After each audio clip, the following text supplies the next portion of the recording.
Nicky was the most prolific, biggest dope dealer in the United States during that period of time. Forget about Frank Lucas and all these other guys that were touted to be big dealers.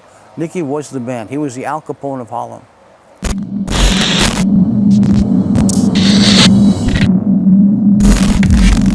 My name is Louis Diaz. I'm a retired DEA special agent. I worked for DEA for approximately 28 years.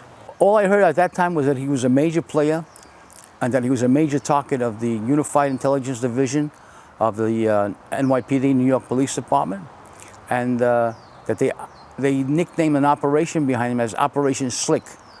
So they were on him for a while now, but they just couldn't get enough on him. Nicky's situation was brought to my attention through an informant, Robert Geronimo. There was a whole thing to do with that, as a matter of fact. But that's when I started to learn how heavy this guy was through this informant, Robert Geronimo, who, although he didn't know much about drugs and what have you, he knew Nicky Barnes and he knew people that were close to him, and he was willing to give up information regarding that organization. So they brought him in, and they introduced me to him and my partner, Bobby Nieves. And the first thing you do is you debrief. You always debrief a potential informant. So we debriefed him for about a week in terms of what he knows, how he knows it, who's with who. So it's a whole lengthy, how would you say, question and answer situation, if you will, you know. So then Geronimo was let go for a while, and me and Bobby, we looked up everything he was talking about, putting A with B, C with D, so forth and so on, putting the players together, everything he was talking about. We proved everything he said was correct. So therefore, it made us more inclined to work with him as an informant. So the other situation that came up was that, how are you going to get two white guys to work in Harlem? You know, this was the 70s. But I came up with the idea, and I said, listen, well, you know what? How would they think? They would think a black guy would be more reasonable to work in Harlem, don't you think? They would never. I don't think they would ever suspect white guys to be working in Harlem. And we went with that thought. So anyway, I came up with the scenario that I was Geronimo's cousin, and I was pretty much a renegade mob guy. I would do freelance work for the various families, but there came a time when I got a little too hot. Like the families were looking at me with a jaundiced eye, like, you know, who is he really working with? You know, is he with me today, or is he going to be against me tomorrow? So given that atmosphere, I went out to California and I chilled out there for about a year or two. And part of my background also, I dealt in narcotics as well. But my main source of supply was the Italians. So anyway, I decided to come back to New York. I was getting tired of Surf City. And I was looking to establish myself again in the narcotic business. That's when I got involved with my cousin again, Robert Geronimo, because he had connections in the drug trade. So Geronimo then would introduce me. The plan was for Geronimo to introduce me to players in that particular business. So the first thing we did was he introduced me to Wally Fisher. Wally Fisher was the brother of Guy Fisher, who was Nicky Barnes' right-hand man. And through Wally, he made various introductions to various people who were members of the Barnes organizations, and that's how we started to gather intelligence and information and further the undercover investigation, whereby eventually we would get Nicky. Matter of fact, it came up, we discovered that there was a police officer involved, Richard Smith, out of the 40th Precinct, and he was married to Guy Fisher's sister. And he was their prime source of intelligence when it came to investigating guys that they thought were informants or undercover agents or whatever the case might be. However, I was fortunate enough that they never asked him about me. You know, it just never came up. From what I understand, I never heard of them investigating me at all. So, but that's the guy who was their guy. They had him in their pocket. Nicky controlled all the 5 boroughs of New York City. He also ran up the Eastern Seaboard, as far as up into Canada.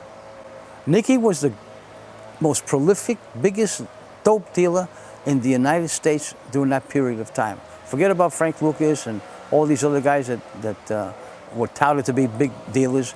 Nicky was the man. He was the Al Capone of Harlem. During the course of the investigation, I had 13 agents that were working with me on that case. Another major component would be surveillance, putting things together, following guys here and there, you know, teaming them up with other guys that would add to the conspiracy, things of that sort.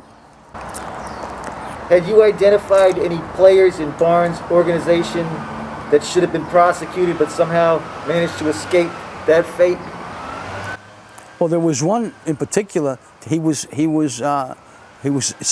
indicted and was to be, how would you say, go on trial. And that was Guy Fisher.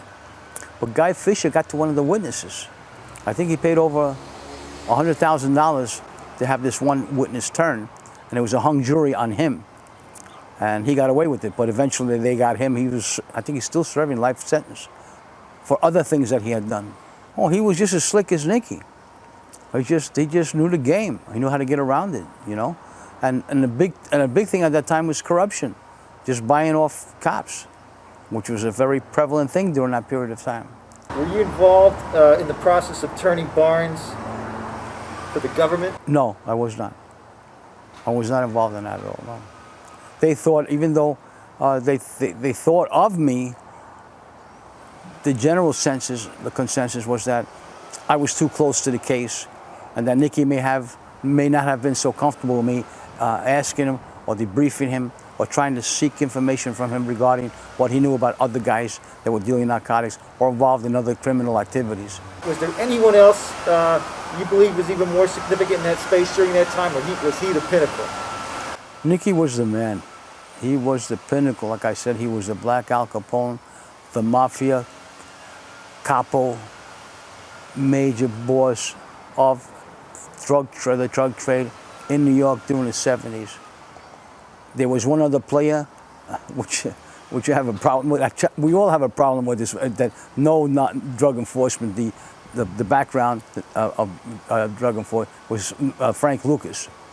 Frank Lucas was a righteous dealer in his own right, okay, but he wasn't near the, how would you say, the caliber of dealer that Nicky was. Nicky was much smarter than Frank. And he dealt extensively with the mob, Nicky did, whereas Frank dealt with an overseas connection that he had. They used to call him Sergeant Smack, I forget his name right now. But he used to get heroin from him from overseas. However, the thing with Frank was he was able to get heroin cheaper than what Nicky bought, so he sold it cheaper. So he had a nice trade going for him, you know.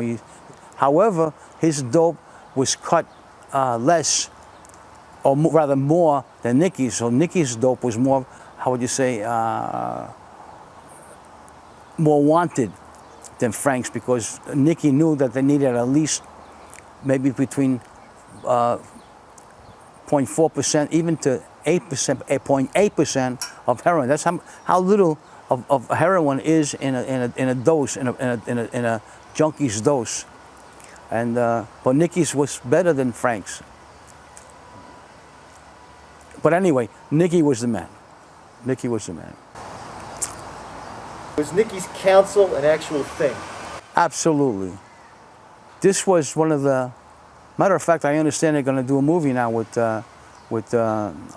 Will Smith, and it's going to be based on the council, which is a consortium of 7 separate drug organizations established by Nicky. And this council came out of Nicky's association with Joe Gallo when he was in prison, in Greenhaven prison in the late 60s. And that's another story.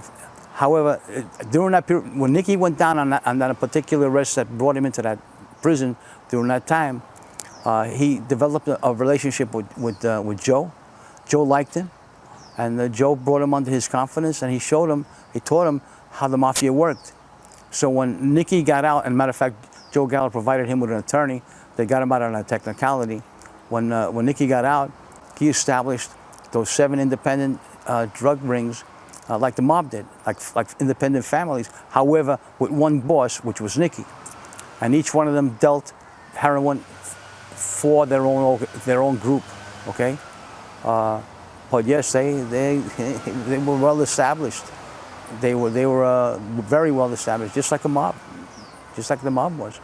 And anyway, I was saying, Will Smith is going to play Nicky, which I think is miscast because Nicky was about a strong-looking guy, about 5'8", rough-looking. You know, I don't think Will is, you know, in that category. Will is a tall guy, you know. But they're going to do the movie basically on the council and Nicky himself. Well, basically, during the course of the investigation, myself and Geronimo, the principal informant in the case, we would travel throughout Harlem to make ourselves known, and Wally would be with us most of the time, and he would again introduce us to players. And some of these players were part of the council, so it was just a question of getting around, getting known as a wise guy. I dressed the part too, you know, the cashmere coat, you know, the jewelry and stuff like that, you know, the talk, the walk, that type of thing. And Geronimo was a key player as well. He had it down to a science. As a matter of fact, his uncle was a made guy in the Genovese family. So Bobby had some ins with the mafia, so he kind of knew how they worked also, you know. So anyway, the whole situation to a large degree was how to get to Nicky, or how to get Nicky involved with the drug trade. Now Nicky, according to Joe, what Joe taught him, was not going to get near the drugs, was not to get involved with anything that had to do with the drugs, but he overseen the whole operation, okay? So now what I had to do was, since it was known or it was expected that I would not get to him personally, that I had to get information from the others who dealt with him about him, to speak about him if you could. Now that wasn't happening right away. So one of the things that we did, I would always wear a wire when I met with Wally, and Wally would tell me things regarding Nicky, and some of it was pertinent, okay? And there was one situation where Wally set up a dope deal for me. It was 1/8 of a kilo of heroin, and I forget who the character was at this time. I should remember, but I don't. Anyway, I bought an eighth of a key off this fella, and it came back not that good, you know. So I came back and we had to sit down with Wally. Wally, what's going on, bro? This shit ain't nothing, you know, compared to what you're saying. It is supposed to be coming from Nicky. I thought it was better stuff than that, you know. Then Wally says, no, Louis, it is. It's coming from the same spaghetti, he would say, you know. So I said, well, it doesn't appear to be. I don't think he'd want to be affiliated with such low quantity dope. She says, well, we'll look into it for you. We'll see what we can do better for you. So there came a time when Wally and G with me went up into Harlem. Well, we were always up in Harlem, and we went up to Bubba Jean's Emporium, which was like a little shop selling records and things of that sort, and it was run by a guy named Joseph Hayden, who was also known as Jazz. And Jazz ran this nightclub in Harlem on, I think it was 125th Street and Adam Clayton Powell, if I'm correct.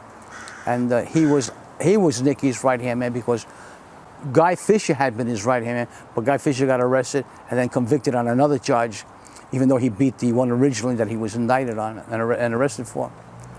So anyway, Geronimo and Wally went in to see Jazz, and I was parked down the block. I could see, I had an eye view of them going into the place and of Bubba Jean's. Also, during the course of that activity, surveillance had made Nicky on the, well, they were always on him anyway, but the most important factor about that is that they had him coming toward Bubba Jean's Emporium, coming in that direction, right? So lo and behold, he pulls up near Bubba Jean's Emporium, surveillance puts him there, I see him there, and then boom, Nicky gets out of the car and walks into Bubba Jean's Emporium. So I got him locked in, surveillance got him locked in, so we got him locked into the place, given that Geronimo and Wally were there at the same time with Joseph Hayden, okay? So the way it turns out, Jazz tells Nicky that they were complaining about an inferior product that they bought, and they were upset. So the short of it was that Nicky turned around and says, listen, if you want quality dope, you come to me. And I want you to go see a guy named Fat Stevie Monsanto.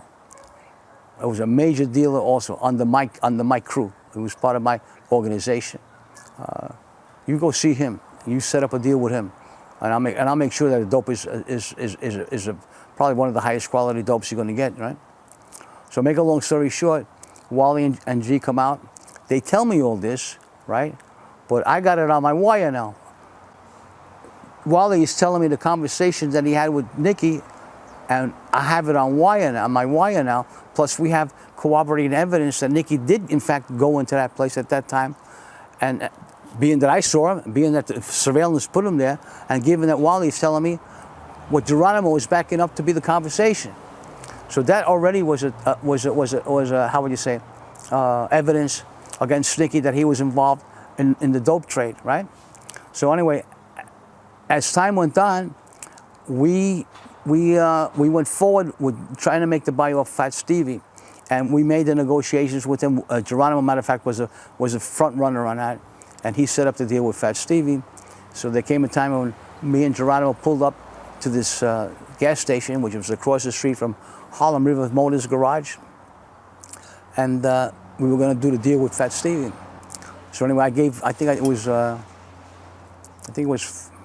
$50,000 at that time a key, and I gave G $25,000 for his down payment. So G went into the garage. I watched him go in. I watched him shake hands with Fat Stevie. Fat Stevie then gave him something. He walked over to me in the car, gave it to me. It was a sample. I tested the sample. It came back positive. So then I told the G, okay, go forward and get the key. So I gave him the rest of the money. G crossed the street. I could see Monsanto giving him something, handed him a package, what appeared to be a package. Then they shook hands. G walked back to me. We left.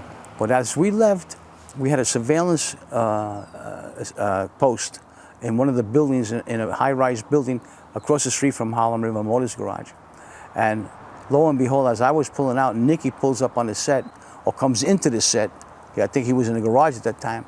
And he slaps Stevie 5 and he hugs him, right? Boom!